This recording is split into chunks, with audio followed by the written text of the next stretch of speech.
Создать единый кодекс природопользования. С такой инициативой выступает Юрий Куприянов, руководитель администрации главы правительства республики, участник предварительного голосования.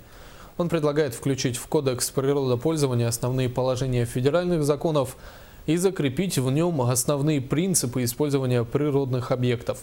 Сейчас создается экспертный совет по разработке положений кодекса. Основное внимание Юрий Куприянов уделяет направлению экологии. Экологическая безопасность всех субъектов в любом человеке, гражданине, который живет на этой территории, не вызывала таких каких-либо сомнений о том, что государство в первую очередь обеспокоено охраной экологии. Экология – это наше будущее.